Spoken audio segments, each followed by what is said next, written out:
Okay, Bob, describe your area of expertise in geology. As a geologist, I have worked for the survey most of my professional life, really all of it since grad school.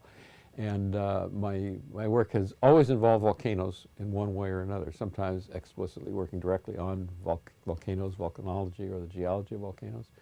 Sometimes working on tectonic problems that involve volcanic rocks, too. So I've been very interested in how volcanoes and magmatism are related to tectonics. So these are the two areas that I've spent most of my career working on. Okay, and so where were you educated and what was your degree? And I graduated both as an undergraduate, my bachelor's degree and my PhD were both from Stanford. I graduated in 1956, got my PhD in 1961 in geology, not in volcano studies, however. I was working in metamorphic metrology and structural geology at that time. And how was it that you began working in Yellowstone? I was one of a group of people who started working in Yellowstone in 1965. And the impetus for this was that Yellowstone had really not had a comprehensive geologic study since the late 19th century. Surprisingly enough, there had been individual specific topical studies, but there hadn't really been an overall comprehensive study of Yellowstone's geology in the modern era. So a group of us were tapped to undertake a new geologic map of Yellowstone. We were divided into 5 teams, and rather than just each one mapping his own area, which is often the way this sort of thing might have been done in a joint project like that, each person with a separate quadrangle, we actually worked in topical areas within the overall framework of Yellowstone geology. And so I was asked to organize a study of the young volcanic geology of Yellowstone. So there was a group of people doing the early geology, the pre-tertiary geology in the northern part of the park, a different group of people working in the southern part of the park on the same kind of thing. Another group working on the early tertiary volcanic rocks, which is a completely different problem. Then I and some colleagues worked on the quaternary volcanics, the young volcanics. And then there was yet another group of people studying the glaciation and related surficial geology. In addition to that, there were some other topical studies that went on simultaneously, including the geothermal studies that included drilling, isotopic studies, isotopic geochemistry, which was usually coordinated with the geologic studies that we were undertaking at that time. It came about because their funding became available to do this through a cooperative program involving the USGS, NASA, and the Park Service. Most of the money actually came from NASA.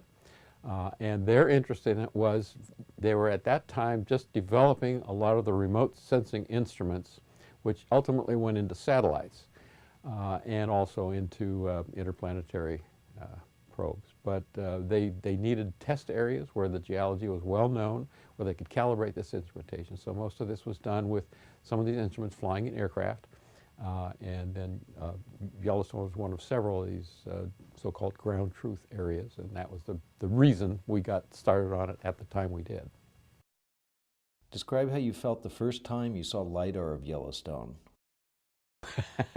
Well, I mean, LiDAR is such a marvelous new technology. When you see the imagery, it's just different from any other kind of imagery we have. We had radar imagery and of course lots of different forms of aerial photography. But this LiDAR imagery shows details of the ground surface that you simply can't see. Sometimes you can't even see in the field because the features themselves are bigger than what you're actually seeing right in front of you, and other things like trees are in the way. So when you actually see it that way, it's really quite a, particularly when you are first seeing it, as you suggest, it's quite a spectacular thing. How many years did you work in Yellowstone? working there? Well, I worked in Yellowstone intensively for a short time in the fall of 1965, but then every summer for about 3 months during the summer months from 1966 through 1971. So that was really when the bulk of the geologic mapping was done. And it was in Yellowstone and in some of the adjacent areas outside the park, because the geology didn't magically stop at the straight line park boundaries. It included work down to Jackson Hole and over into the eastern part of the Snake River Plain as well. Then after that, after doing other things and then interspersed with other USGS assignments of one sort and another, I continued to work in Yellowstone for the next 25 years. But usually then it was in shorter increments in the field, a lot more involved in looking at the chemistry of the rocks and thin sections and looking at, again, at specific topical things, more collaboration with other geologists on the geochemistry and so forth. What role did collaboration play in your work? It was very essential. The interaction among the people working both in the field and then with our other colleagues who were doing lab type studies. The whole project really came to fruition because of this very intensive collaboration and the focus of a number of groups at the same time working on the same overall problem of Yellowstone's geology. Were there epiphanies as the geologic story of Yellowstone began to unfold? There were some epiphanies, so to speak, in terms of what we learned as we were going through this, particularly during this initial period, this 6 years of intensive field studies. I was very fortunate in that my particular area of study, the young volcanic rocks, there had been a fairly recent study, a PhD study by Joe Boyd, who became a geophysicist at the Carnegie Institution Geophysical Laboratory. But his PhD thesis had been to study some of these same rocks that I ended up studying with some of my colleagues. And he had done a wonderful job. I mean, considering that this was a thesis project and starting from scratch in an area that had really not been looked at all, he studied some of these young volcanic rocks and he really came to some of the big conclusions. That is to say, he recognized that the predominant rhyolitic rocks particularly around the margins of the park and the outer parts of the park, were pyroclastic rocks instead of lava flows. And this was a very important thing, and he was the first person who really recognized that in a big way. In addition, he recognized that there must be some kind of, he called it a volcano-tectonic depression, that is to say a structural depression in the central part of the park somehow related to the eruption of these pyroclastics. He didn't have the full picture, what we now recognize as the Yellowstone Caldera. But there were still many things that he was not able to recognize in that study. And one of our first big, in fact, really something we found in the first day we were in the field, my colleague Dick Blank and I went out to look at a particular locality that Boyd had described quite carefully, and he had interpreted as a vent for some of these pyroclastic rocks, these welded tuffs. It didn't sound right to us from his description, but it sounded like an important locality. So we went there, and on the very first day we recognized that rather than being a vent for the Yellowstone tuff, as he called it, it was two different ash flow tuff units, different in age, and one had been eroded and the other one had filled in some paleotopography that had been formed in that older unit. So from the very first day we got there, we realized we were dealing with more than one major pyroclastic eruption. It turns out that there were 3 of these major pyroclastic eruptions separated in time by 700 to 800,000 years or so. Okay, Bob, so tell me, what tools did you use in the field?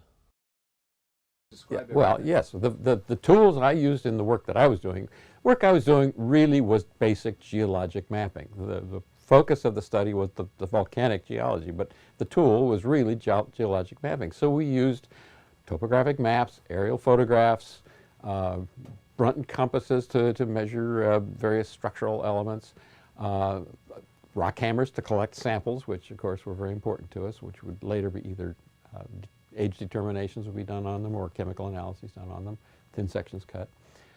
And so collecting samples, putting lines on the maps, working primarily from air photographs originally, and then of course during the non-field times, a lot of it involved the use of various ways of getting the information from the aerial photographs accurately onto topographic maps to actually create the geologic maps as such. Following the field work, tell me how the data was worked up and published. The idea was, of course, each of these 5 sort of field-oriented topical studies that were part of the comprehensive geologic framework of Yellowstone. Each of these would be published separately, but brought together in a series of U.S. Geological Survey publications, professional papers. And so they got published at different times over a long interval of time. And mine was actually the last of these to be published because a great deal of further work after that initial intensive period of field study went into that professional paper. So although the field work was done, the bulk of it, probably 85 or 90% of the work was done from 1966 to 1971, the publication didn't come out until 2001. So there was really a period of 30 years of additional field work and additional studies and interruptions in the work with other things taking place, and all the while working on this professional paper. It got to be something of an albatross after a while, but that's the way these things often turn out. Was there any pressure to publish your work? I had a great deal of interest in the publication, and I distributed preliminary working copies of it over a period of years, as the revisions of the manuscript took place, to many colleagues, including not just USGS colleagues, but particularly our colleague Bob Smith at the University of Utah, who's a geophysicist. He and his students were doing a lot of work during this time of this later phase of my work, but they were very interested in having the publication from the overall study of the volcanic geology, and so they were among the people I shared early versions of it with, and ultimately have been able to give the final publications to. How was it revealed that there were 3 calderas? We weren't able to fully delineate the caldera structures until the mapping was really pretty well complete. As the work evolved, we got parts of the picture. I would say within the first 2 summers, we had a pretty good idea of the Yellowstone caldera, which is the youngest of the 3. And we realized that it had 2 resurgent domes. It's one of a class of calderas called resurgent calderas, which means that magma coming back into the near surface after the initial partial emptying of the magma chamber and collapse of the surface to form the caldera, came back into it and domed up what had been the caldera floor into a structural dome. And this class of calderas had been identified by another Bob Smith who worked for the USGS and his colleague Roy Bailey, and had been recognized in many places around the world in these large calderas. But this is the first time, I think, that we recognized one that actually had these 2 separate structural domes as part of a single caldera. So it was simply so large that the magma had generated what amounts to 2 ring fracture zones that partially coalesced. We recognized that probably in broad outline after about the second field summer, but we really didn't have the full picture of all the calderas until the geologic mapping was completed. And that's an important thing to realize, is that it's the real structure, the understanding these calderas, where they were, and in fact that there were these several calderas, was learned on the basis of in-the-field mapping, geologic mapping. There's sort of an apocryphal story that has gone around in many different forms that somehow NASA discovered these from space. And I think that stems from this idea that NASA was partially sponsoring this work and funding part of it, a major part of it, as part of their ground truthing of remote sensing instruments. But they did not discover the calderas. The calderas were discovered on the ground by traditional field geologic mapping. Just to be clear, what was the USGS role in this science? The USGS role in all of this was really central. I mean, we were the people doing the field work. We collaborated very closely with both the Park Service and NASA. NASA basically provided funding and did some of the remote sensing instrumentation, which we then, our observation, which we then utilized in some of our work. We looked at infrared images, radar images, some of the aerial photography they took. We worked on analyzing some of that data for NASA so that they could utilize, again, use the sort of ground truth concept in understanding the nature of the data they were getting in these instruments. So the USGS was really doing the hands-on work of what was in the field and relating the field work to the imagery. The Park Service's role was primarily in wanting a comprehensive study done for their own interpretive program so that they would have better, newer information that they could pass on to the public. And so they were very interested in getting this information, and they were very active in having us work with their staff, for example, in giving them background talks and sort of thing, and actually working with some of the naturalists in promoting how to present some of it. But really, I would say that it's the USGS that was the active partner in actually doing most of the work on site. So were there seminal publications of USGS geologic findings for Yellowstone? Okay, one of the first publications that I think caught some general attention was one that was published in 1975 in the journal Science.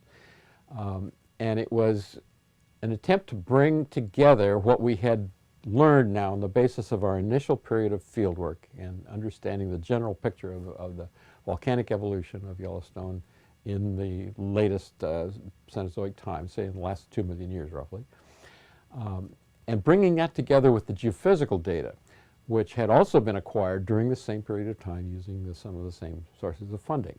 So we had a new geologic map, we had a new gravity map, we had a new aeromagnetic map, a certain number of seismic studies had been done, that is passive studies, studying earthquake distribution, seismicity in the park. And so bringing this information together and interpreting it enabled us to interpret not only the surface geology, but how it was related to what we had felt was the subsurface magmatic system. And so this was brought together, I think for the first time, in a paper published in 1975, in which we felt that we had, in a number of ways, at least partially imaged the magma chamber that underlies Yellowstone and is both the source of the major volcanic eruptions that have occurred there over this 2 million year period, and the major source of the geothermal heat, which of course is what Yellowstone is best known for, is its hydrothermal systems. How was Gordy Eaton involved in this journal Science publication?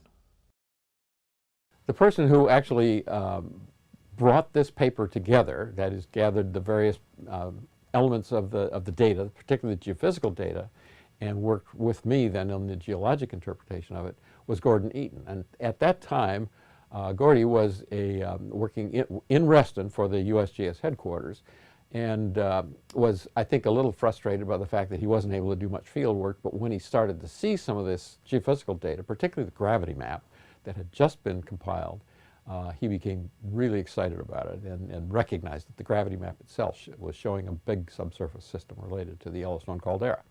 And so he was the one who sort of then gathered together the other geophysical information and worked with me on the geologic interpretation. So Gordon Eaton was the primary author of that multi-authored paper.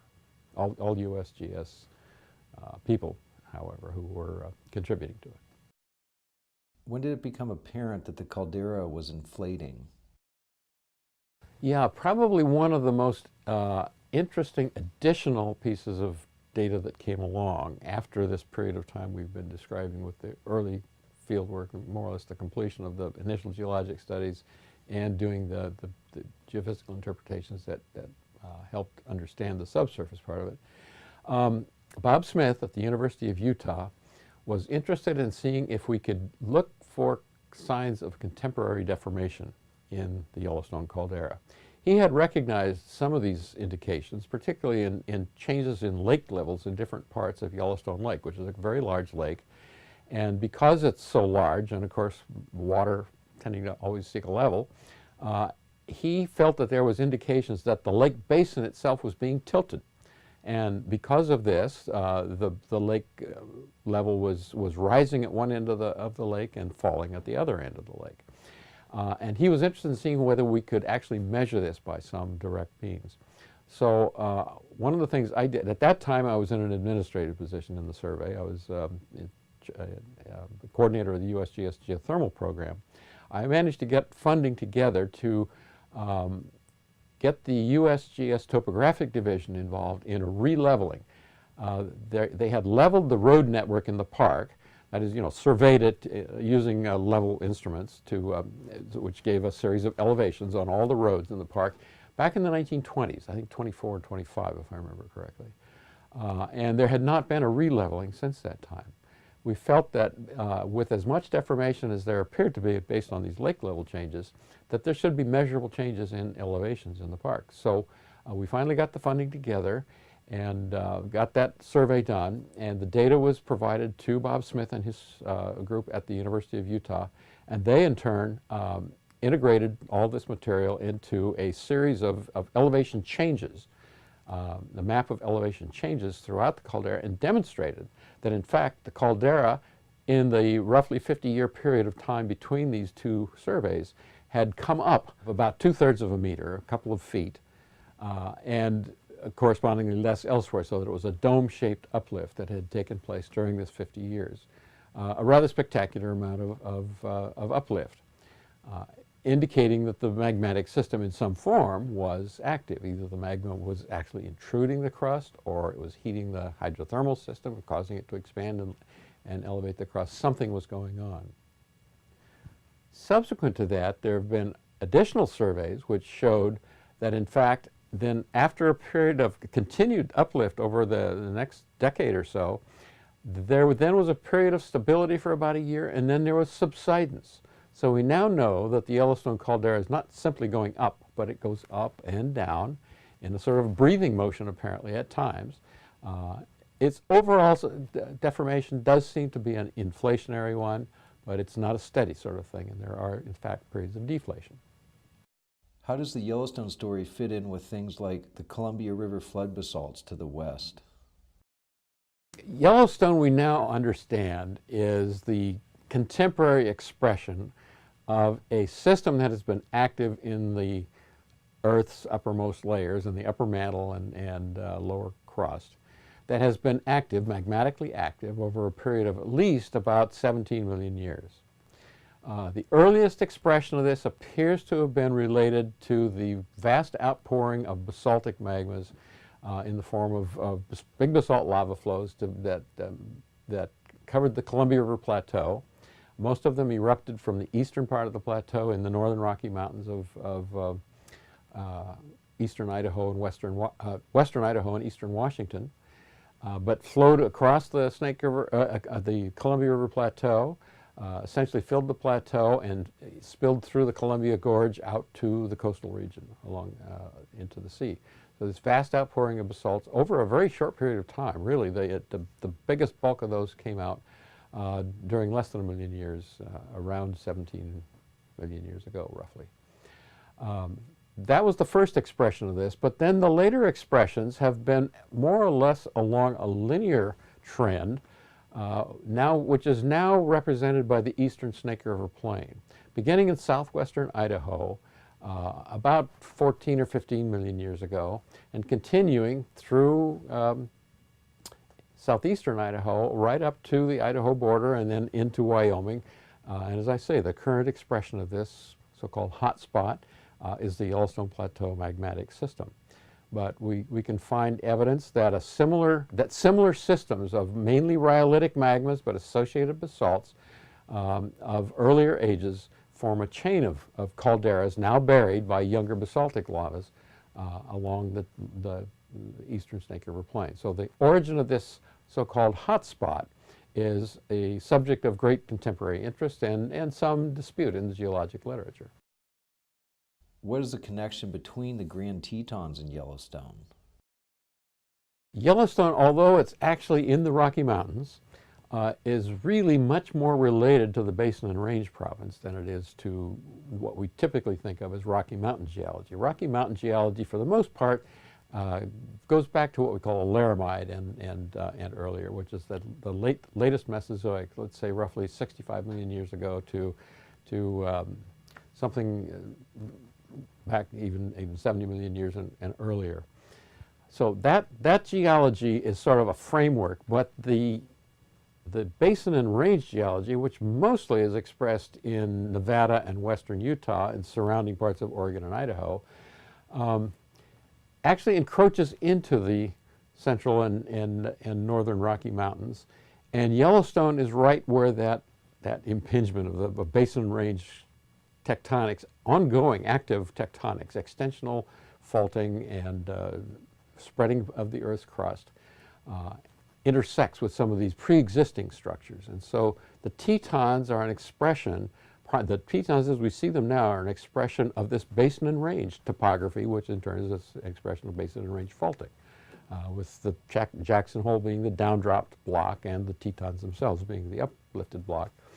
If this were in the middle of Nevada, you would think of it as nothing different than the Toyabe Range or some other range and valley system in the Central Great Basin. How has evolving technology affected your work? My own work has been primarily on the geology, both the field geology and then looking at some of the analytical work we do on samples collected in the field, both chemical and age determination, working with colleagues on those things. But most of the technological changes in what we've been able to do and been able to learn about the Yellowstone magmatic system have been more in the geophysics. So we now have much better seismology, for example. We have digital broadband seismic instrumentation, whereas we used to simply have analog, sometimes just one component, sometimes three component seismometers. Particularly the deformation studies, which we used to do primarily by leveling, are now done by GPS measurements in the field.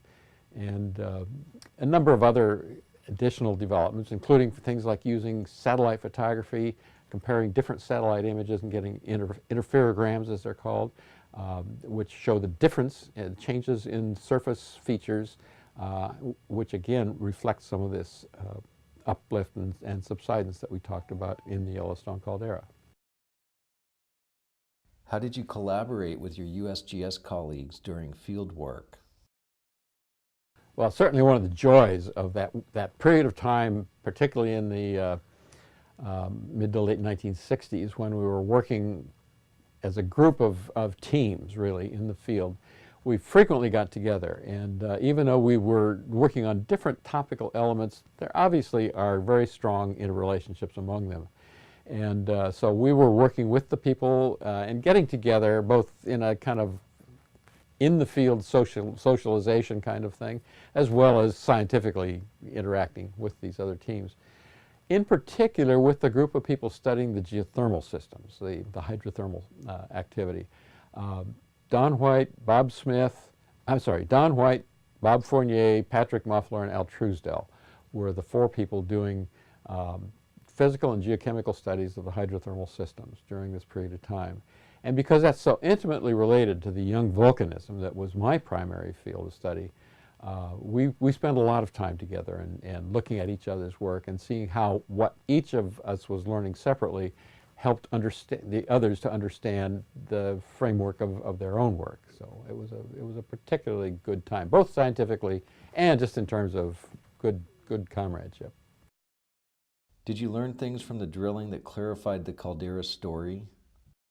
One example of the kind of thing that we learned from the drilling studies, which of course were done to study the hydrothermal system, but they made continuous core drillings of the entire holes that they went into, which were sometimes just a 100 feet or a few tens of feet, and sometimes many hundreds of feet. The deepest one I think was 1,300 feet. So these were a great opportunity for us to see some of the subsurface geology that was otherwise inaccessible to us. So not just the geophysical studies that were done too, but some of the shallow subsurface we were able to observe directly.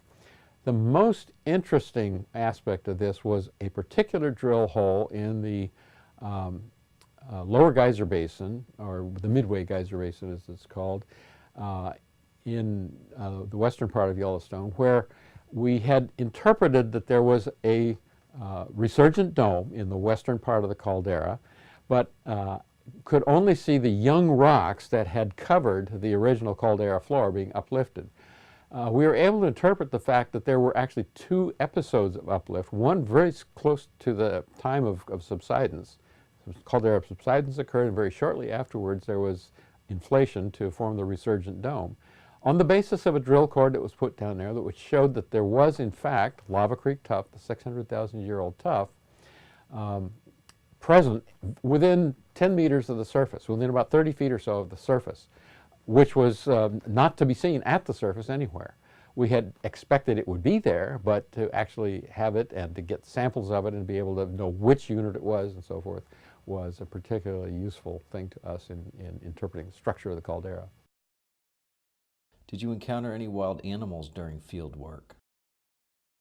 We, meaning Dick Blank and I, who did most of the mapping of the young volcanics, were very lucky in not having any serious encounters with wild animals. We did encounter them and were able to maneuver in such ways that they were never a direct threat to us. But there were a few times when it became a little scarier than you would really like. One episode I remember in particular with a field assistant being out in a backcountry area and coming up a trail on our way home after spending a long day in the field and being very tired, and on our way down the trail on our way home. And here was a grizzly bear. We came around a corner, and there was a grizzly bear sitting right on the trail as we were headed there. And as we came around the corner, this grizzly bear stood up and looked at us, and that was not a particularly comforting sight. Fortunately, the bear decided that we either weren't interesting or he didn't want to mess with us, or we certainly didn't want to mess with him. So the bear turned around and went away, and after some misgivings, we finally did decide to walk on down that trail. So those near encounters are entertaining, if you will, in retrospect, but we never felt we were in direct danger. Oh, you're lucky. Yeah, right. There were others. There were other people who did have encounters, and one of the things that, because of what we were doing, Dick Blank and I did not use helicopters. We did everything we did on foot. However, some of the other people working in the park did use helicopters, and there was one instance where the glacial geology crew actually were working with a helicopter. The pilot decided to have his lunch in the helicopter one day, and so then when everybody was off in the field, a bear got into the helicopter and totally tore it up from the inside, and in fact destroyed the helicopter basically. So it had to be flown out with assistance later. Did your family spend summers in Yellowstone as well? During that first 5 or 6 summers of intensive field work, my family came out with me in the field every summer. So we would usually drive from Denver, where I was living at that time, up to Yellowstone, which was for us typically a day and a half's drive. You could do it in a day, but we usually chose to extend it a little bit. So in a day and a half, we would get up there. The interesting part of this was we had 2 little boys. We had twin boys who the first summer we went up there in June were about 9 months old. So they were still crawling. We were to have a brand new government trailer as our permanent quarters, but it had not yet arrived. So we were more or less stuck in what they called camper cabins in the Old Faithful area. These were really kind of dingy, old, concrete-floored log cabins with heated only by a wood stove. And the floors were so dirty, my wife wouldn't let the boys crawl around on it. So what she did was build a little playpen with suitcases around the double bed. And the boys spent about the first week playing on this double bed. And my wife and it turned out it rained a lot during that particular week too. So indoors was pretty much the order of the day every day for several days in a row.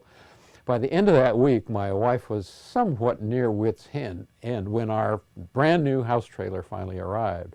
So we all of a sudden moved into this trailer, which probably if we had started directly in that trailer would have seemed very cramped and small. But at that point, it was clean and new and big, and it just looked wonderful to her. So that was actually almost a slight benefit of having had to spend that rather miserable first week in the camper cabin.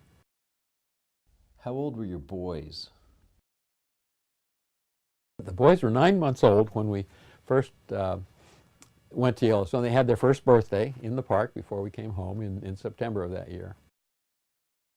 What were your favorite sort of locations? Well, I think a couple of my favorite locations in terms of the geology. The park as a whole is such a wonderful place that I don't have any particular favorites just in terms of what areas I like. But in terms of geology, there's one particular place that really stands out is Mount Everett, which is an area just east of Mammoth Hot Springs.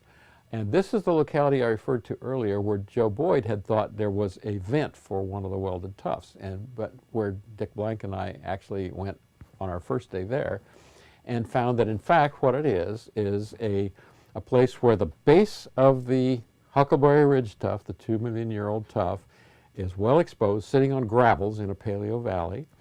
But then this whole thing had been cut through by a younger canyon, a canyon of Lava Creek, and the younger Lava Creek tuff, the 600,000-year tuff, had then come into the eroded surface of the Huckleberry Ridge. So what you can see there is the gravel at the base of the Huckleberry Ridge on erosional surface, the Huckleberry Ridge itself, well exposed with its vitrific base, its glassy base, and then the erosion that cut into it, and the Paleo Valley, with a soil developed on it, and this younger ash flow tuff that comes into it, actually incorporating talus off of the older flow, and having come in and chilled against it, so you again get a glassy margin to the younger flow where it contacted the older pre-existing ground surface. It's just a great place to see these kinds of relationships, and I've taken many geologists there over the years. Unfortunately, it's a couple hours walk to get in. Okay. That's one of them. The other one is Huckleberry Mountain, which is Huckleberry Ridge and Huckleberry Mountain are parts of the same topographic feature, which is just outside the south entrance near where the Snake River comes out of the park on the south side.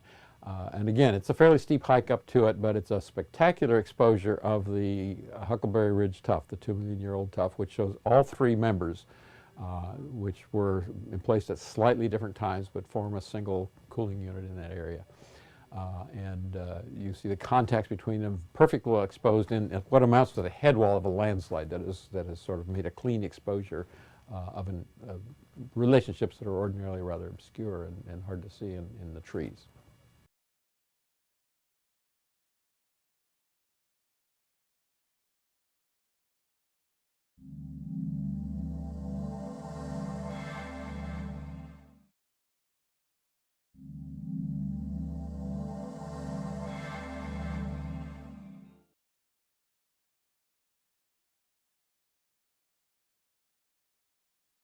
Can you please spell your name for me and explain your area of expertise?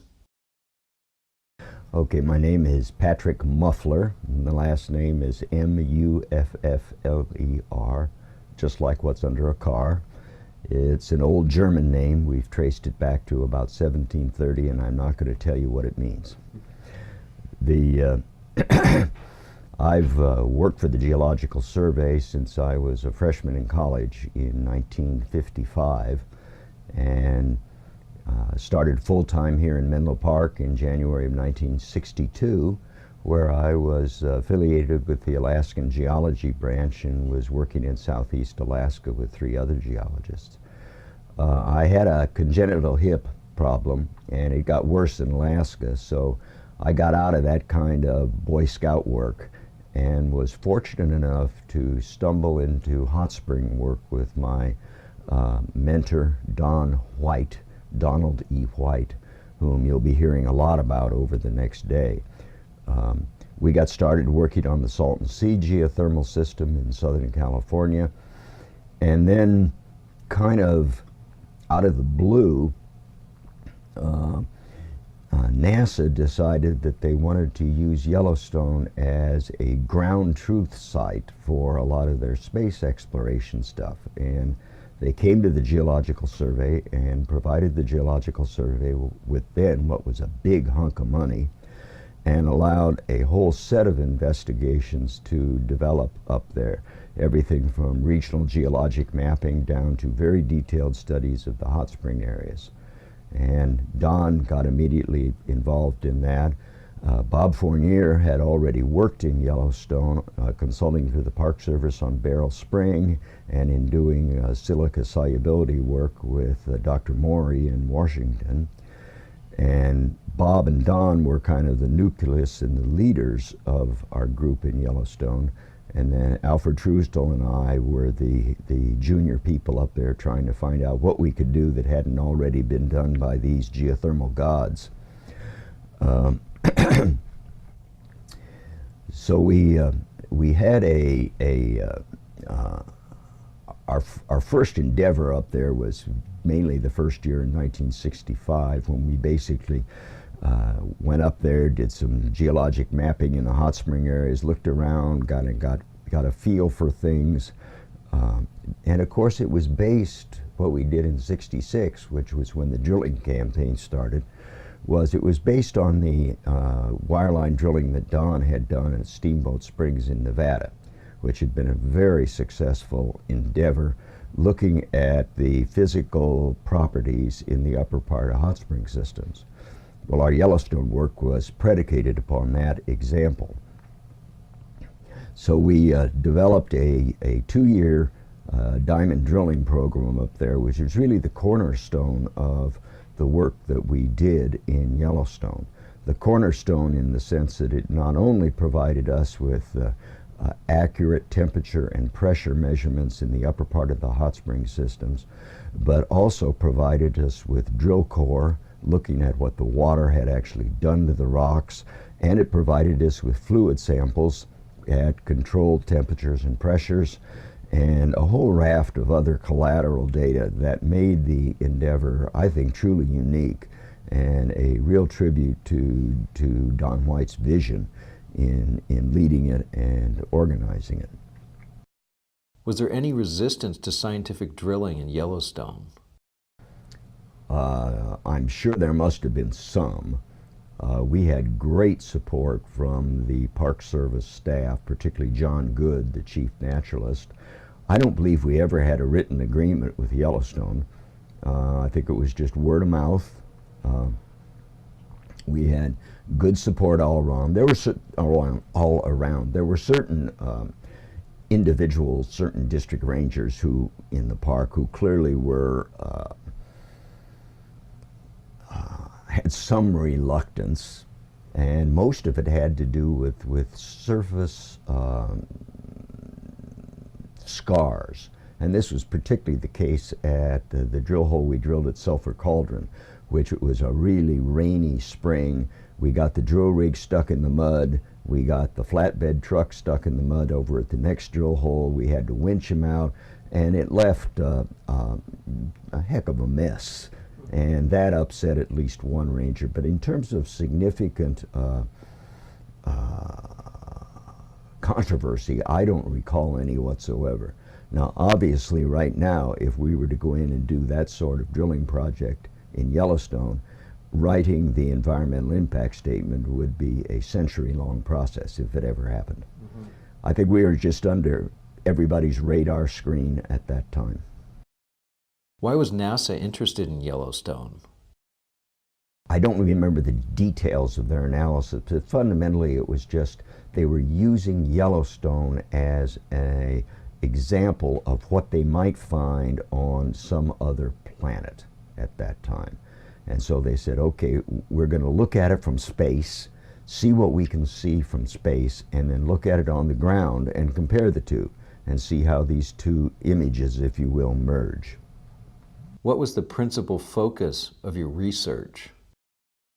I was focused entirely on the hydrothermal systems, although we did interact extensively with Bob Christensen in terms of the geologic mapping, particularly where it got into the hot spring areas. We actually found the Lava Creek tuff first in one of the drill holes in Rabbit Creek. We didn't even know it existed in that part of the world. And that led to a very interesting interaction between me and Don White. Don came up and I said that, we found this ash flow tuff in there, and that I'd taken it down and showed it to Bob Christensen, and he'd agreed that it was ash flow tuff, and Don said it couldn't possibly be. And this darn near led to blows. That he was just adamant that it couldn't possibly be ash flow tuff, and it did indeed turn out to be, and everything worked out okay. But it was it wasn't all sweetness and light. What was the geologic understanding of Yellowstone when you began working there? It was only a few years before that Joe Boyd had recognized that indeed it was a caldera there that basically was filled with rhyolites. Nobody else had ever recognized this. And of course then Bob Christensen went in there and mapped it in detail and showed that not only there was just the one caldera, there are actually three major calderas separated by about 600,000 years between each one.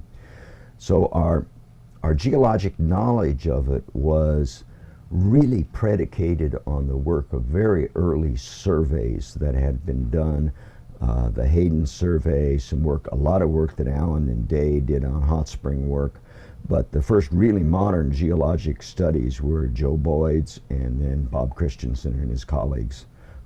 And then the peripheral studies on the Paleozoic rocks and Mesozoic rocks by people like Harry Smeads and Ed Ruppel and a batch of others.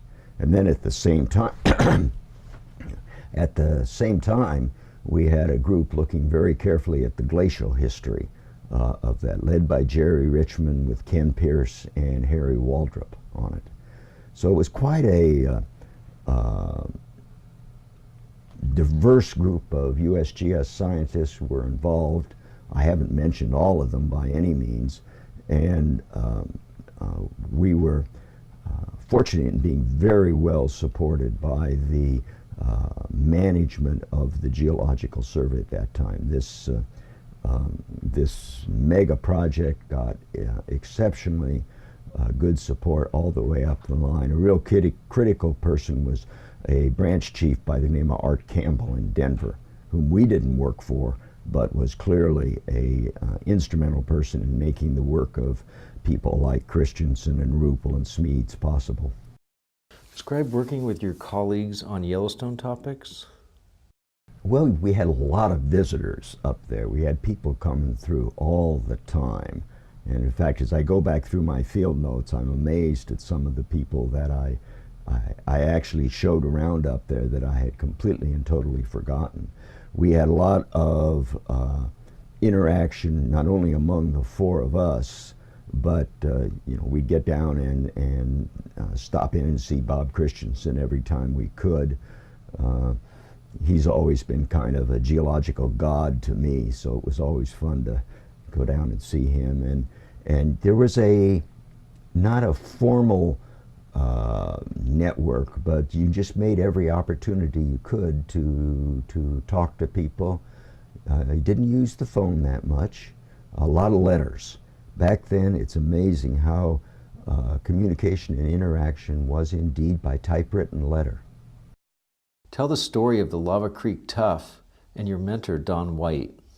Well, first of all, the context of this was a disagreement with Don, but you do have disagreements with your close colleagues, and I want to be sure that I'm absolutely explicit that Don White was my mentor. He got me into geothermal energy. He got me started on the Salton Sea area, which was the first major thing I did in my career. He got me involved in Yellowstone. He supported me in all of the subsequent work I did in geothermal energy. And without Don White, I would be Lord knows where at the moment. But this particular one that I was up there on one of the drill holes, and we found this rock which I thought was a ash flow tuff, an ignimbrite, if you will. So I, knowing Christensen was down at Flag Ranch near the Tetons, I drove down there with it and I showed it to Chris. And I said, Chris, I think this is an ash flow tuff. And Chris said, yes, it is. So we were quite excited about this because of its structural position. This was well within the major caldera there. And you think of a caldera as a subsidence structure, but to see the stuff that had subsided somehow getting pushed up near the surface was statistically impossible, particularly since it never is exposed at the surface there. In other words, the only exposure of this particular rock that we yet ever found was in the drill hole. And so we actually went in with Bob Christensen, and we got a bunch of, with some rangers to go with this and some workers from Old Faithful Inn to go into this area and blitz it in terms of looking for ash flow tuff. The reason we did it with a great huge group of people is this country was just rife with grizzly bears. We were drilling at a dump, and at that time the dumps were just open things sitting in the park, and the grizzly bears came in every night, and they slurped up all of the garbage that came. And of course you walked around the area and it was just full of droppings of blue plastic bags and glass and what have you. You could understand why the grizzly bears were very unhappy people. And so we went in there with bells and whistles and everybody screaming and yelling to basically try and be safe while we're in there, because no way was either I or Bob Christensen going to go map in there individually. I mean, we would have been dead meat. And so that was the result of it. So we were left with this occurrence in the drill hole, which is an improbable situation. But once we looked at the whole drill hole carefully, looked at the thin sections, did the petrography on it, any question. It just was, you know, Don came up and he didn't believe it, and he got very mad, and it blew over. That was just life. Why did NASA care about your hydrothermal work? Well, Jake's question was your question, excuse me, was did NASA pay for the drilling? And to my knowledge, they did pay for the drilling. They were interested in what was the nature of the hydrothermal systems, to understand them such that if they saw certain things at the surface on another planet, they would have some idea as to what they meant other than just at the very top of the surface. And the other question was, what did the survey kick into this? Salaries? I would assume the survey just paid our salaries, but I don't know. I was a very junior geologist at that time, and I didn't worry about any of that bureaucratic stuff. Was it exciting to work in Yellowstone? Oh, it was spectacularly exciting. First of all, to visit it not just as a tourist, which I had done before, but to actually have some raison d'etre for doing things, looking at hot springs, walking around with people like Bob and Don and learning what they did, what they had done up there, what their knowledge of hot springs was. And of course, Yellowstone is the premier hot spring area of the world. I mean, any feature that you want to see in a hot spring, you're going to see at Yellowstone, and a lot more that never occur anywhere else. So it was, you were just thrown into a geologist heaven up there. There were just so many things to do and look at, and our interest went in so many different directions among the four of us. We were not clones up there by any stretch of the imagination. That, of course, Bob and Alfred were very much involved in the water chemistry. I got involved in the nature of the rock alteration. I got involved in the geophysics up there, working with Adel Zodi in Denver. Dick Blank was working up there, and we were using something called AFMAG, which I couldn't tell you what it is anymore, but we were trying to look at the subsurface aspects of the hot spring areas with detailed magnetic surveys, if you will. It was a very exciting, stimulating time, and we were going in 65 different directions. How did the theory of plate tectonics developing in the 60s affect your work at that time? At that time, it impacted it very, very little, because this was in the middle of the continent, if you will. People hadn't really yet focused on, for example, the track up the eastern Snake River Plain to Yellowstone. They were still busy looking at defining what subduction zones and spreading ridges were and the major tectonic features, and we were just in the middle of a plate, and plate tectonics really didn't enter much into our thinking. Now, this may have a very different answer to that story. He may have been thinking about, well, you know, why do you have this major volcanic anomaly sitting in the middle of the plate here? and that's of course consumed people for generations since. But as far as I'm concerned, I was focused on the hot spring phenomenon in the upper few hundred feet of the few hundred feet below the surface. Have you examined the question of hydrothermal explosions in Yellowstone? Well, I was aware of hydrothermal explosions because Don White studied a major hydrothermal explosion at Lake City in northeastern California, Surprise Valley. I believe it was in 1955. And basically this innocuous hot spring area in the middle of the night went up in the air and scattered itself all over the landscape. And Don got up there a little while later and wrote a very interesting paper in the Bulletin of the Geological Society of America on that. But, and that was kind of in the back of his mind and my mind when we went up there. But then we started finding these crater-like features in the hot spring areas, particularly something called Pocket Basin, which is in Lower Geyser Basin, which is something like 3/4 of a mile in diameter or half a mile by 3/4, I forget the details.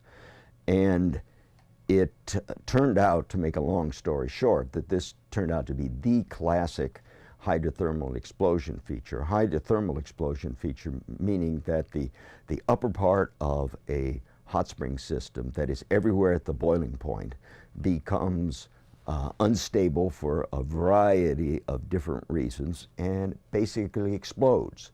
No magma's involved. It's not like it's not a explosion like the phreatomagmatic explosions they get in Hawaii. This is just an inevitable happening at in the upper part of a hydrothermal system where the temperatures along the boiling point curve are increasing very rapidly with depth. And of course that creates a very unstable situation. It turns out that we found a number of these things that seem to have happened at about the time of deglaciation up there. So we reasoned in a paper that Don and I and Alfred wrote, we reasoned that basically you had a very rapid decrease in pressure on the hydrothermal system owing to the draining of a lake impounded by glaciers, by a Yokalalp, if you will. And the fact that the lake went from such and such a level to such and such a level down here with a hot spring underneath it, the hot spring at that time then became way above the boiling point curve and simply exploded. And this seems to have been a pervasive phenomenon, not only in the geyser basins, but also over at Lake, been worked on extensively by other scientists subsequent to our work. Well, we got involved in that, and that was probably the most interesting and exciting paper I've ever written. I mean, it was just, you couldn't wait to come to work on that paper. You were so excited about the nature of the stuff you found, and it was pretty new stuff too. And you could document a lot of it. I mean, you could show that the fragments in the hydrothermal explosion breccia were hydrothermally altered rock. They weren't, you know, it all made sense, and it was great fun. Then Alfred did a lot of really neat analytical work on it that built into it. So that was the thing. And of course that's led to an analysis currently going on of, okay, now what is the nature of the hazards at Yellowstone? And I think most of us would agree that one of the more likely happenings is are hydrothermal explosions for various purposes. We've had them at Black Sand Basin, and we've had them over at Lake in that area, and they're certainly a lot more likely than the supervolcano sort of thing that gets all the media attention. Were you worried about pressure releases during drilling? You bet. We had the experience of a guy by the name of Clarence Fenner from the Carnegie Institution that had drilled several holes in the geyser basins in 1929. And one in Yellowstone in particular, they really had problems with. And there's some wonderful pictures of, here's this old wood drilling platform with just steam coming out all around it. And there's a wonderful quote from Clarence Fenner there that he was describing a particular series of events where steam started coming out, and Fenner's comment was, "And the driller became apprehensive." Well, definitely got our attention, and we went in there with our eyes open that there was a real potential. We were drilling into systems which had the potential of exploding both through the drilling pipe itself, but also, if we didn't case them properly and didn't drill the well properly, around the drill hole. That was in the back of our minds. Fortunately, we didn't have to write an environmental impact statement, but it's not like we were neglecting it. And indeed, we learned as we earned on this one, that we had a wonderful drilling crew from Sprague and Henwood, particularly a guy by the name of Max Kingsley and his helper, Lem Hames. And these guys just became absolute pros at working at drilling in these high temperature situations. We developed equipment on the fly to be able to, for example, when you got at very high temperatures and pressures, the water inside these were water cooled drill rods. The water inside was over the boiling temperature. So if you had to add another rod to the drill string, you basically had to erupt the water out of the drill string, add the rod, but you didn't want to have the water keep coming up through the drill bit, so we developed a one-way valve that went in down there. And that, I would say, was fabricated on the fly. We said, we need this, and either Sprague and Henwood developed it, or Bob developed it back here. And there was all sorts of these things, and it became very routine, particularly drilling at the last Norris hole, where you expected the drill rods to produce this spectacular eruption every time you pulled core, every time you added a section of rod, or every time you did anything. Now the really dicey one was at the second hole we drilled, where we found that the nipple, the bit of pipe that attached the valve to the casing, had developed a crack in it. I remember Don White down on his hands and knees looking at that and finding that crack. Well, how do you fix that? Basically, what they designed was a wood plug, which they put on the drill string, put it down, crammed it into the casing down there, unscrewed it, pulled out the drill string, removed the valve, removed the offending cracked nipple, put a new nipple back on, put the valve back on, and then pulled the wood plug and shut the valve. I think I've got that right. But that was, regardless of the details of that, it was a exciting business. And when we were drilling up there, it wasn't that we just had the two drillers sitting up on the rig. We were up there horsing around drill pipe. I mean, it was other duties as assigned commensurate with abilities. And if I'm not mistaken, Bob cracked a rib up on there hunting, hauling around drill pipe at one time. And of course, Don White was up there. He had a bad hip. I was up there. I had a bad hip. And Alfred was up there with a bad ankle. So it was really but it was a very effective team collaboration with the drillers. There's another guy, Buddy Tawney, that was involved also. That was pretty darn exciting and very rewarding for everybody concerned, and ultimately very, very successful. Okay. Do you remember the first hole you drilled? Oh, yeah. Tell us about that. Oh, you bet. It was the Y1 out at a Whistler Geyser in Black Sand Basin. And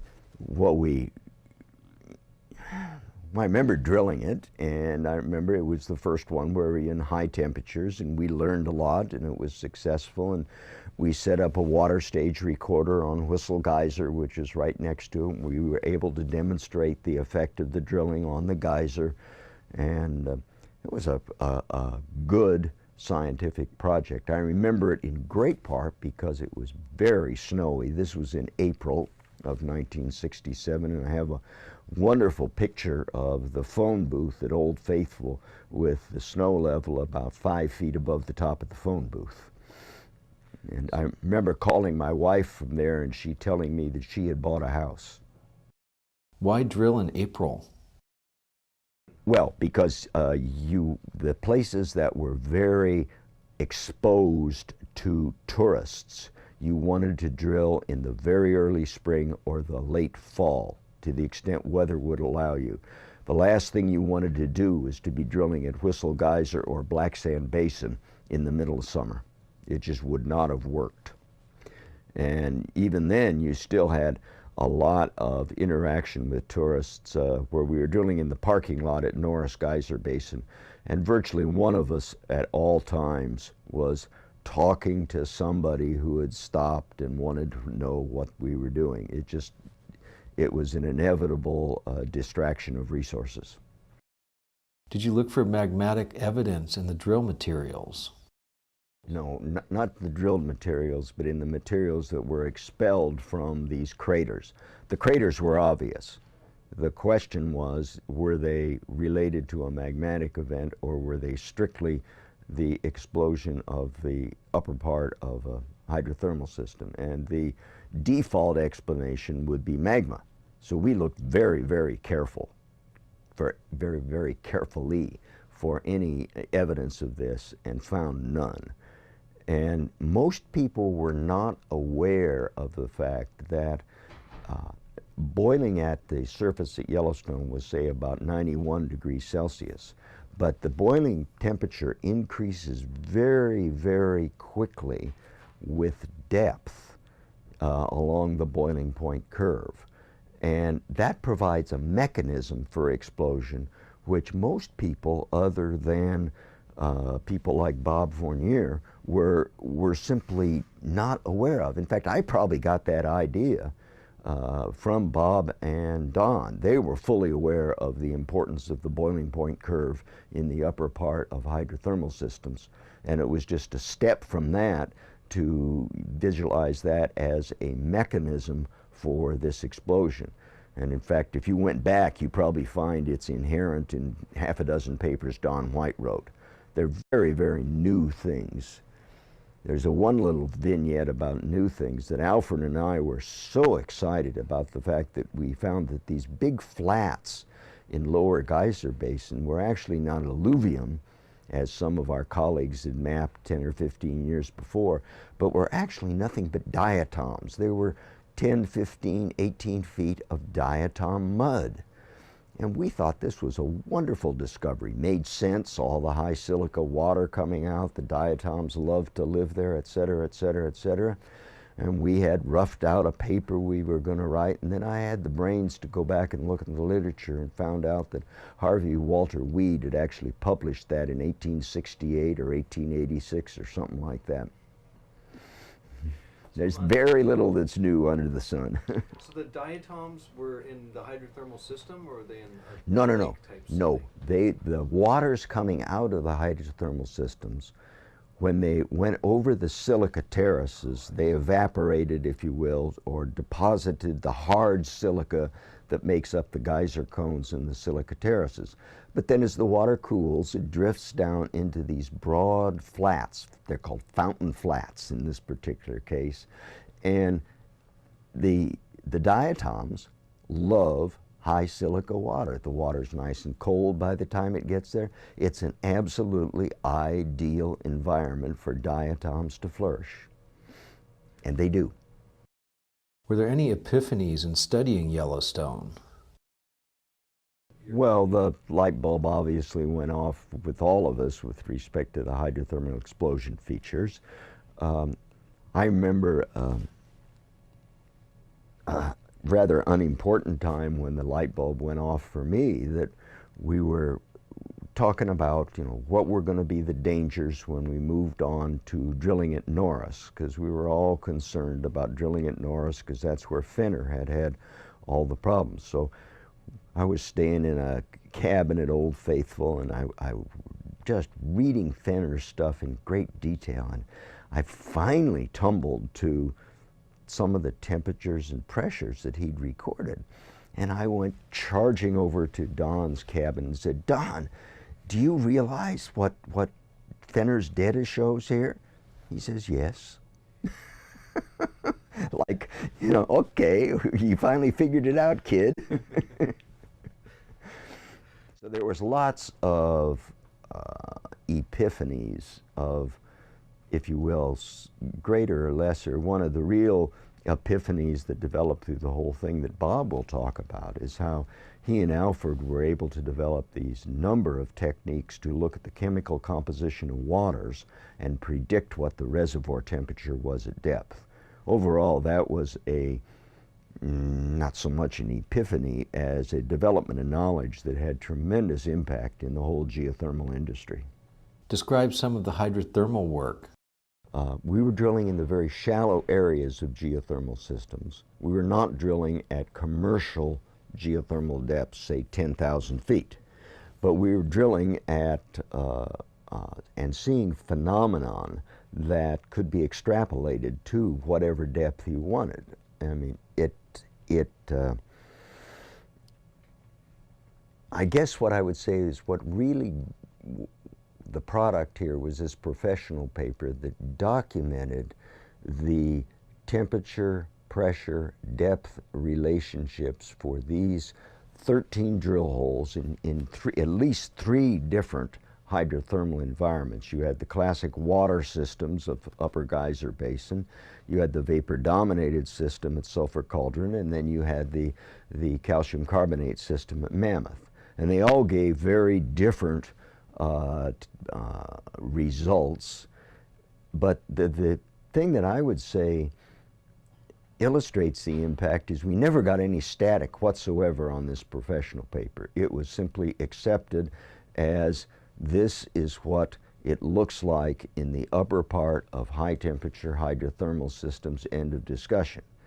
Now, with the exception of Don White's work at Steamboat Springs in Nevada, very few other areas in the world have had this sort of investigation at shallow depths.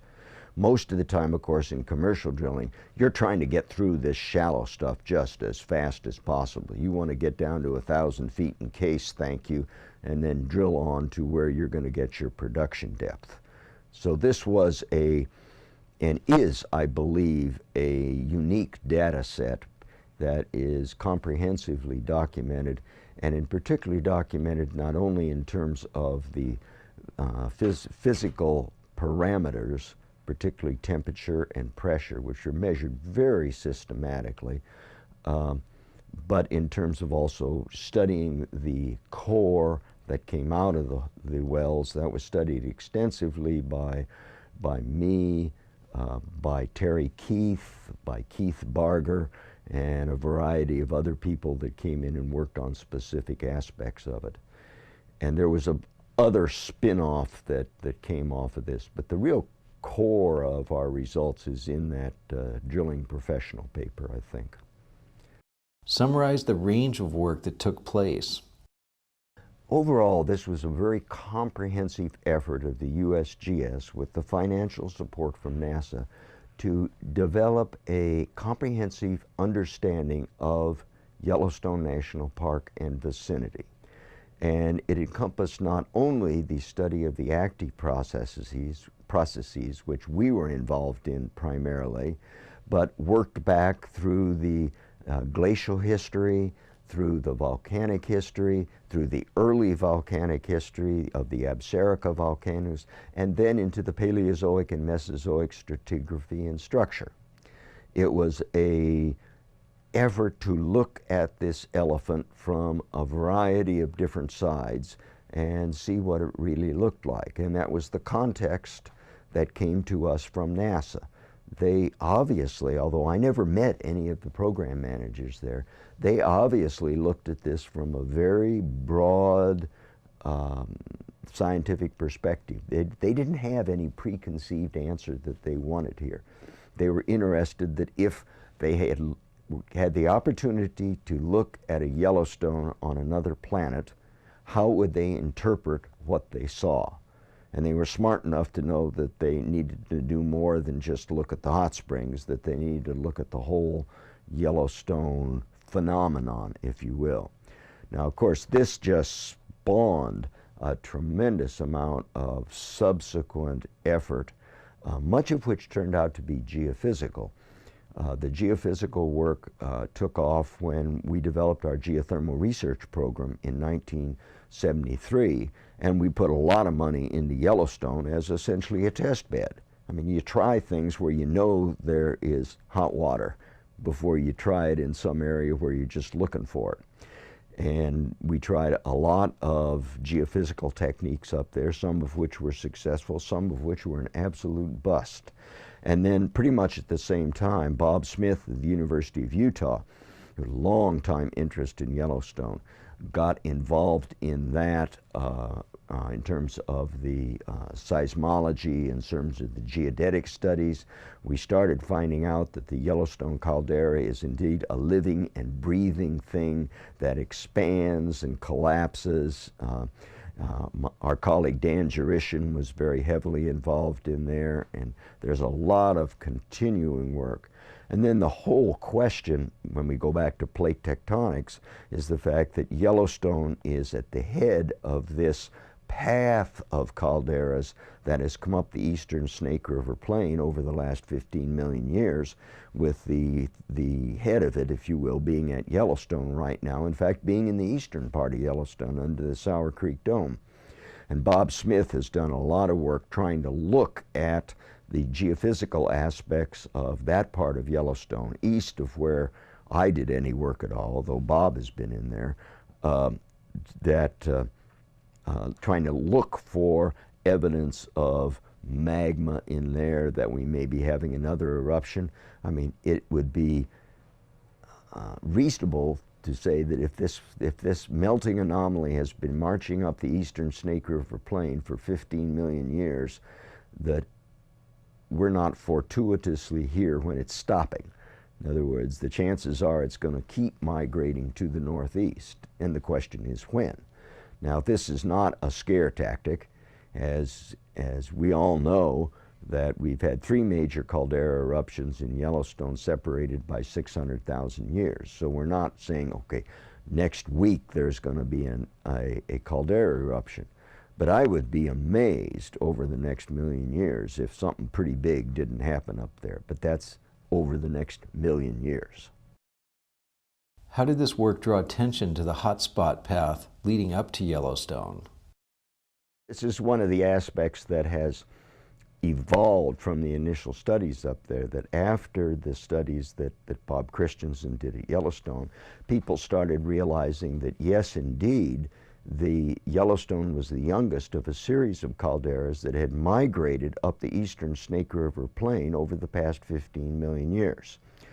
And that the 3 youngest ones are actually in the general Yellowstone area. Well, it would be a little fortuitous if we were living at the exact time when this particular process decided to end. So given the fact that the last 3 eruptions of these calderas were separated by about 730,000 years, it would amaze me if sometime within, say, the next million, certainly 2 million years, we didn't have another eruption of that sort of magnitude. But 1 million years is a long time. I don't think I'm going to make it. How did you and your colleagues communicate your findings? Okay, you were asking what kind of documentation that we had. Well, of course, I do have my field notebooks. I've maintained them religiously, as you saw up there. For the drilling, we kept drilling logbooks, and where we kept very close records of everything we did with the drill hole in terms of temperatures, pressures, when we pulled core, what the percentage of core recovery was, so on and so forth. And those were essential in terms of both writing the professional paper on the physical results, but also in terms of the studies we did on the core themselves. In terms of the bureaucracy of this, if you will, or the management, much of that was probably contained in typewritten letters that went back and forth, not between us particularly, but would be between, say, Don and the management back in Reston. And I think most of those have probably been lost in the dusty archives of somewhere or other. We do have, I still have a lot of the original geologic maps we did of the geyser basins. I have a magnificent orthophotograph of Pocket Basin that I've never managed to finish. You know, I could spend not only the next 10 years, but probably the next century finishing up stuff from everything that's lying around in this office. Describe Bob's Yellowstone paper that was so eagerly anticipated. Well, it was where Bob was trying to tie everything together in terms of the young volcanic geology of Yellowstone National Park and vicinity. It was intended to be if you will, a classic professional paper which dotted every I and crossed every T. Now, as it did take a long time to get out for a variety of reasons which really are not important. It is out, and it is an absolutely classic reference document for anyone that's working in Yellowstone. Describe some of the hazards working in the park. Well, you were asking things memories that come up. One that comes up to me is the fact we had grizzly bears all around us when we were drilling at Y5 in Biscuit Basin. And you'd come out in the morning and you'd have to repair your water lines because the grizzlies had chewed them. And you'd be standing on the drill rig and see grizzly bears wandering around 100 feet, 150 feet away from the drill rig. I mean, this was a dump we were drilling in, and the grizzly bears basically were attracted to the dump. You got other interesting things. I was walking through the Lodge Pine Woods in Lower Geyser Basin, looking down at the ground, trying to follow whether it was a came or a gravel bench or till, and looked up, and 10 feet in front of me was a big bull bison. I looked there and I said, "Good evening," and I backed up and walked away. You know, if I'd have walked 10 feet further, I would have bumped noses with him, and that could be reasonably dangerous.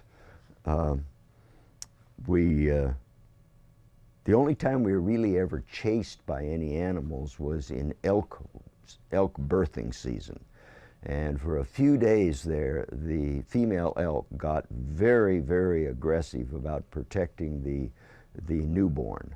And Alfred and I, Mel Beeson and I, had some real problems with that one day. We just happened to stumble into things when there was some problems, and had to go way around to get away from these guys. Oh, what else? I'm sure Bob and Chris will come up with other things, but you've got to remember that, you know, I'm working on memories now that are 43 years ago, and a lot of water has gone under the bridge, and it's kind of hard to remember what some of the details were other than the generalities. This clearly was an extremely exciting time for all of us involved up there. We were really very privileged to have this opportunity.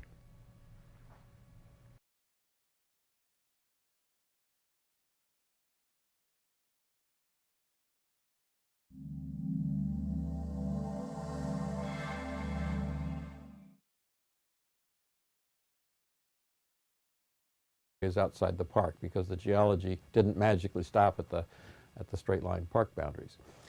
So it included work down to Jackson Hole and over into the eastern part of the Snake River Plain as well.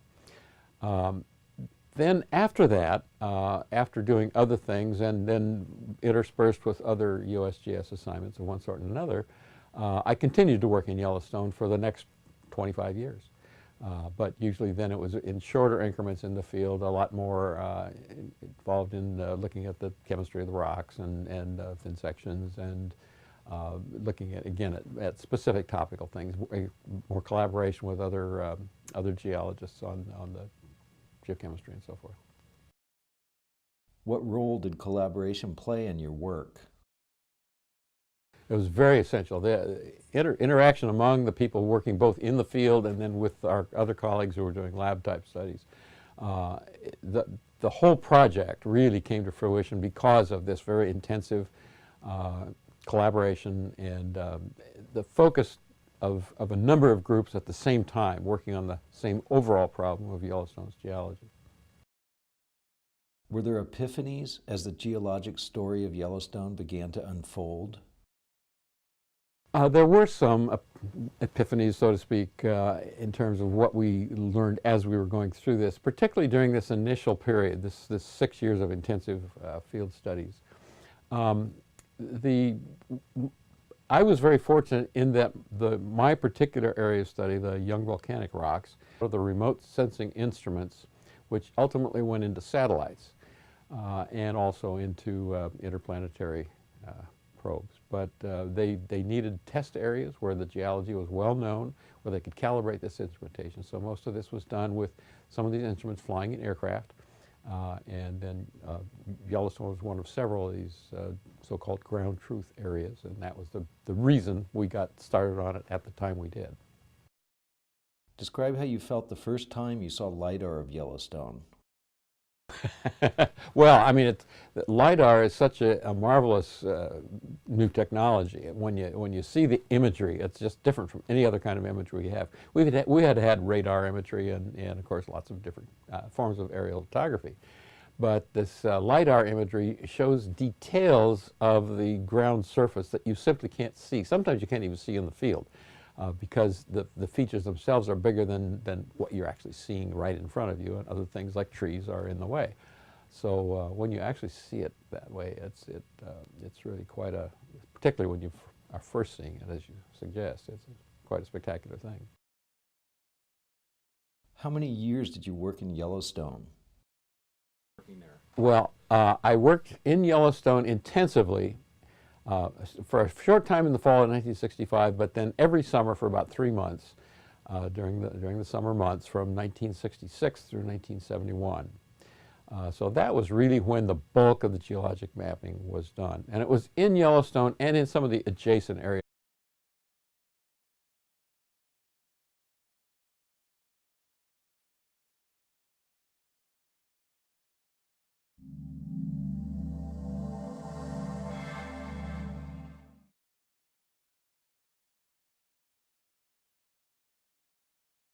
Okay, Bob, describe your area of expertise in geology.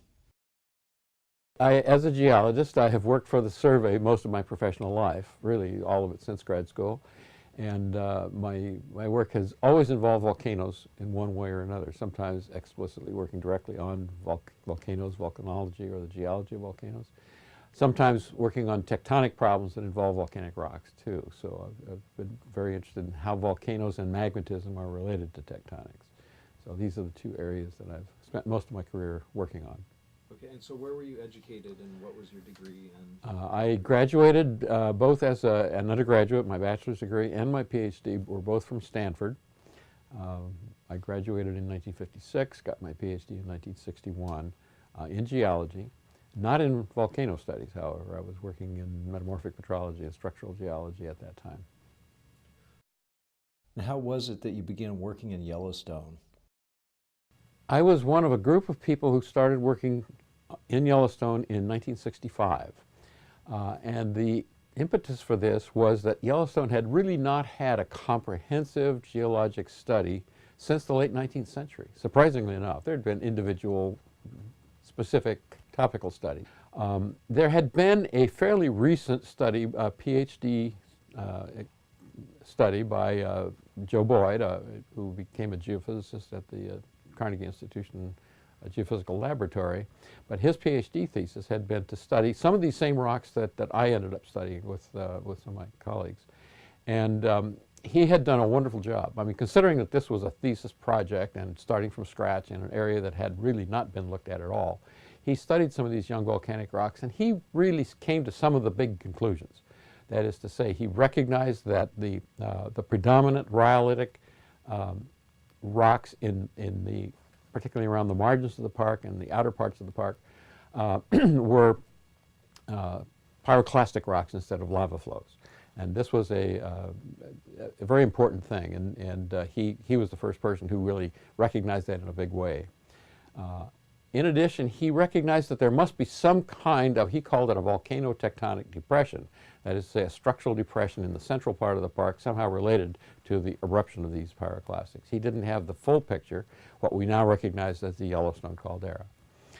But there were still many things that he was not able to recognize in that study. And one of our first big, in fact, really something we found in the first day we were in the field, my colleague Dick Blank and I went out to look at a particular locality that Boyd had described quite carefully, and he had interpreted as a vent for some of these pyroclastic rocks, these welded tuffs. It didn't sound right to us from his, but there hadn't really been an overall comprehensive study of Yellowstone's geology in the modern era. So a group of us were tapped to undertake a new geologic map of Yellowstone. We were divided into 5 teams, and rather than just each one mapping his own area, which is often the way this sort of thing might have been done in a joint project like that, each person with a separate quadrangle, we actually worked in topical areas within the overall framework of Yellowstone geology. And so I was asked to organize a study of the young volcanic geology of Yellowstone. So there was a group of people doing the early geology, the pre-tertiary geology in the northern part of the park, a different group of people working in the southern part of the park on the same kind of thing, another group working on the early tertiary volcanic rocks, which is a completely different problem. Then I and some colleagues worked on the quaternary volcanics, the young volcanics. And then there was yet another group of people studying the glaciation and related superficial geology. In addition to that, there were some other topical studies that went on simultaneously, including the geothermal studies that included drilling, isotopic studies, isotopic geochemistry, which was usually coordinated with the geologic studies that we were undertaking at that time. It came about because their funding became available to do this through a cooperative program involving the USGS, NASA, and the Park Service. Most of the money actually came from NASA, and their interest in it was they were at that time just developing a lot